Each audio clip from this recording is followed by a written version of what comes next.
all of you have received this. I want to address also that there is a tactical incident that's occurring in the city of Torrance that is being covered. People have asked, is that your suspect? We don't know. As I said earlier today, we had a vehicle that was described as a white box van, I guess you'd say, a van of interest. And there's a van that looks just like what was described to us in the city of Torrance. It's a barricaded suspect situation.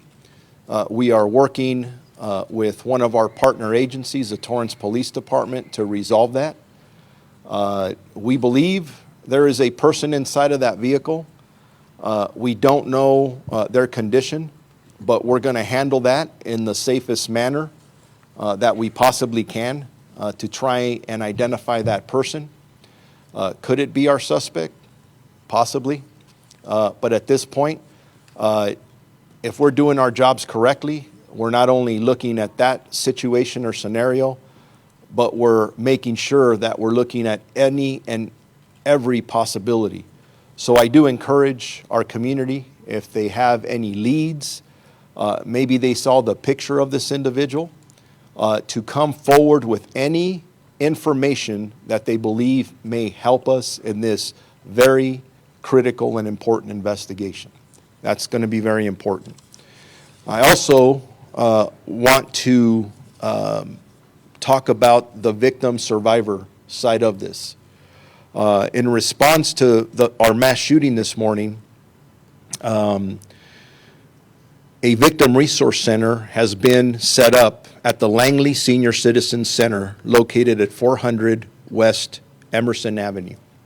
And I want to make sure that the appropriate victims, families, friends take advantage of that resource. There are many people behind me. Some of them will speak, representatives from different agencies, and there's so many parts to this, right? The response, the medical side of it. But as we're looking for this suspect, we will not forget the victims and survivors. And it's important because you can just imagine the trauma that they've experienced, and it's our responsibility to wrap our arms around them. So representatives from the Los Angeles County Sheriff's Department, Federal Bureau of Investigation, and the District Attorney's Office, and the District Attorney, George Gascon, is standing here with us. The Red Cross, the Department of Health Victim Services are at the center to assist the victims, survivors, and their families. If anyone believes their relative may be a victim, please contact representatives at this Victims Resource Center that I'm talking about. And again, if you think that you have questions, you're upset, you haven't been able to locate a family member that you think's involved, please go out to this victim center and we will assist you. That's why we're there. At the center, we also have members from the Psychological Services Bureau, from the Los Angeles County Sheriff's Department. And as we go hour by hour, if we see any other needs, there are multiple agencies that have contacted us. Everybody wants to have difficult circumstances like this. So with that, I am going to turn it over to the next speaker. And I'll be here for questions at the end. Thank you. We give credit to the first responders, as well as our sheriff team and the city of Monterey Park, the chief of police, the many deputies, and as well as the DA's office, Mr. Gascon, and also to our elected officials that are here with us this morning representing the city of Monterey Park. I am, as you know, very heartbroken to hear of the news of what occurred with the individuals that lost their lives. But I think now we have to look at the victims, the survivors, and as the sheriff said, this is what the county does best. Help provide assistance, mental health services, any kind of relief that is possibly and legally conceivable for us to provide. We are here to support all of the families in this community and help them in their healing. It's tragic what happened, but let's also think about the people who put their lives out there on stake every single day as well to protect us, our safety, well-being, and also our physicians, the ones that I can tell you of at LAC-USC that are right now treating at least 4 of the other victims there. I also want to say that they have also devoted their service to help providing protections for all of our residents in our community. The county's Office of Emergency Management has also been providing support and leveraging mental health resources at this very traumatic time, along with the city of Monterey Park, which, as you know and you can see, are very united and very resilient. Again, a heartfelt note to the families who lost their loved ones and to those that are recovering at this time. And with the help of the public, we can help to identify the individual that was behind this incident. Thank you.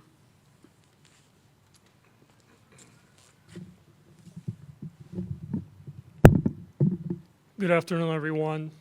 This was supposed to be a moment, a time of celebration. We're celebrating Lunar New Year's, which is such an important component of many communities around LA. So the first thing that I want to do is I want to express my condolences not only to the victims' family, but the entire AIPI community. My office has multiple roles in this case. Number one, by state law, we ran a mass casualty response unit. And since very early this morning, we began to mobilize countywide resources in my office as well in order to provide services to the victim's family and to the community. And this is work that will not only, it began today, but quite frankly, will go on for months and possibly years. The impact of trauma from this event goes on for a very long time. I want to thank the Sheriff Department, Sheriff Lunar, and the Monterey Park Police Department for the incredible work they have done. We've had also our own law enforcement component has been here since very early on, working first with the Monterey Police Department, and we will continue to do that with the sheriff and other partners. Clearly, depending on whether an individual is arrested, we will talk about prosecution at a later date, and that is appropriate. I also want to thank the U.S. Justice Department, our U.S. Attorney, who is here today with us. Again, this is a joint effort, and depending on what the conditions are, the Bureau of Investigation is also part of this work. But what I want to make sure that we get across to our entire community is that we are a united community. When one of us is attacked, we're all here together. And regardless of what the motive was for this horrendous impact, for this horrendous event, we will continue to work together. We're here with Monterey Park, with the San Gabriel Valley, with our entire community. And we're not only here today, we will be here every day until the work is done. Thank you. I'd like to thank everybody for coming out right now, and I want to speak to the Monterey Park community directly. Our police department, our city continues to provide protective services throughout this incident. We work with our partners both on a county, a state, and a federal level and try to resolve the situation as best we can and take our suspect into custody. The sheriff talked about the Langley Center. That's where our victim assistance has been set up. I asked that the partners in the press give those victims' families a little bit of space over there so that they can get information. You can imagine when they woke up this morning after the Lunar New Year festivals from yesterday, and they may not have found their loved one next to them in the bed or at home, and how that's affecting everybody in this community right now. I want to ensure everybody that as we get more information, we'll put it out as much as we can, and the Monterey Park Police Department is here as your partner in the community to keep it safe. Any information that people may have related to the incident, they can call the police station. We will try to get information out as soon as we get it. I have a lot of uniformed police officers that are out on the street. Every single one of them is committed to the community, and if someone in the community has a question, has a concern, is scared, that officer's out there to make sure that they're okay, and all they have to do is reach out and ask the question. I'm going to open it up to any questions. Thank you. Sheriff, could I ask you to talk about, and again, we know that you're limited in what you can say for a number of reasons. You talked about the situation in Torrance right now, and you said that you suspect in, you asked yourself rhetorically, you said it's possible. Is it also possible that a person who's in there, whether it's the suspect or not, is no longer alive? Is that a possibility? Yes, it is a possibility. Sheriff, are you aware of anyone who's heard any gunshots that would make people think that was a possibility? I don't have that information here in front of me, but that's also possible from, yes. Do you have a name because you released a picture, or are you withholding the name, and why is that? We are withholding the name at this time. And as I stated earlier, it is a priority to apprehend this person. And we have a lot of resources throughout this entire region. And we believe if we're putting his name out, that will inhibit our ability to potentially arrest the suspect if he's out there, or maybe flee. So please be patient with us. You've been patient thus far, and this is why we're going to keep our word that we're going to continuously update you, because the community, I understand, they're thirsty for information. And yes, we did put his picture out, and that's because from a public safety perspective, we want people to see who this is and then give us any information that they may have about his whereabouts so that we can safely take him into custody. Is Torrance registered to the individual whose name you have? It is very early, but do we know if this individual was working by himself and the motive of the situation? No, we don't. And we have to keep all those options open. Was he by himself? Were there other suspects? Our detectives are looking at every angle. And that's the important thing that good investigators do, right? They keep every option on the table until we know for sure what the motive was, who else was involved.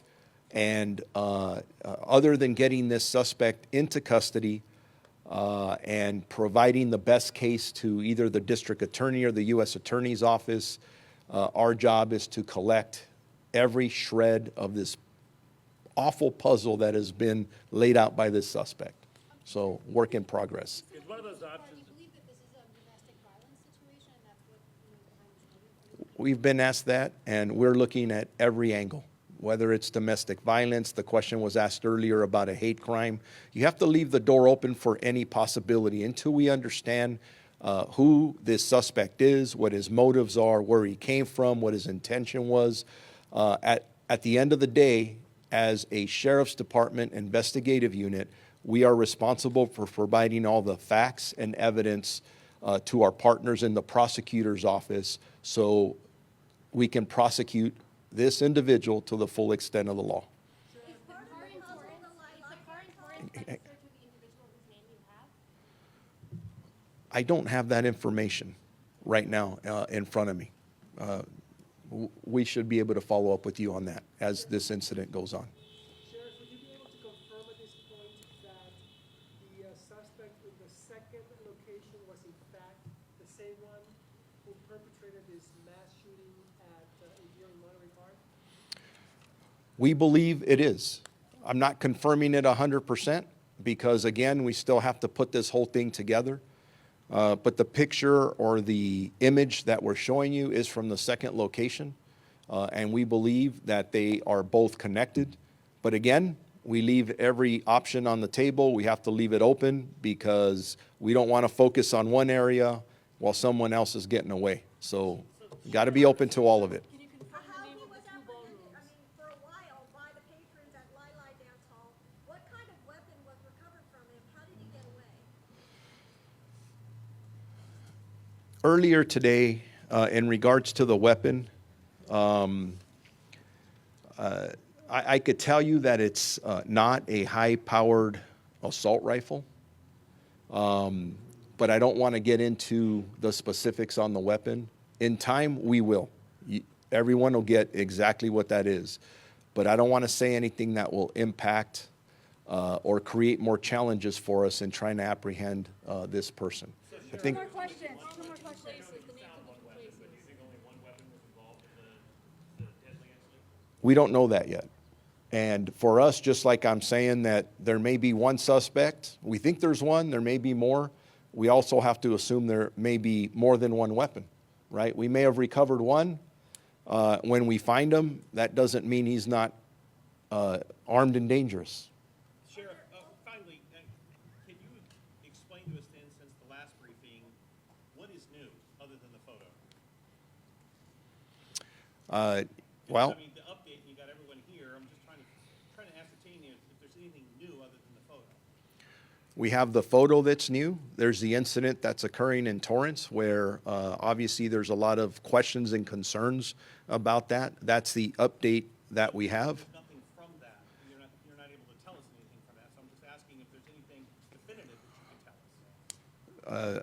I'm giving you definitive information now, and I'm giving you the information that we have. And I had a choice to sit back and not come out here and be available, or come out here like we talked about earlier, and every time we get even a shred of an update to give you what we have, because there's significant public interest in this, as there should be. So if we call you out here in 2 hours, I'm hoping there's more information to provide, because I want this solved as much as anybody out there does. We want to, this has been painful. Let me go over here. Can you confirm the name of the two locations where the shootings took place? I don't have that information in front of me. Our ballroom and the Limelight ballroom? Yeah, typically I don't put out the specific locations just out of respect for the business. I'm sure as the day goes on, we'll be putting down those specific names of the businesses, because as you can imagine, if you're the business owner there and you had this horrible incident, they're traumatized as well. So One more question, one let more. me go over here. You know, it is normal that when we have victims of violent crime, we don't talk about specific hospitals. And I'm going to share just a quick story as to why we don't. Earlier, it may have been mentioned that they were at a specific hospital, and somebody called one of those hospitals to say something along the lines that they want to go and finish the job. That is absolutely horrible. So again, I don't believe that's the information. Please, these victims and survivors are dealing with so much. Let's not traumatize them more. So yeah, and be patient with us. And our Sheriff's Information Bureau will put out another time where we're coming out. And I hope to have even better information. But as of right now, that's what we have. And again, thoughts and prayers to all the families involved in this. It's a horrible incident for our county. So thank you very much. En español, Algo así, ¿no? ¿Puede hablar en español para los medios?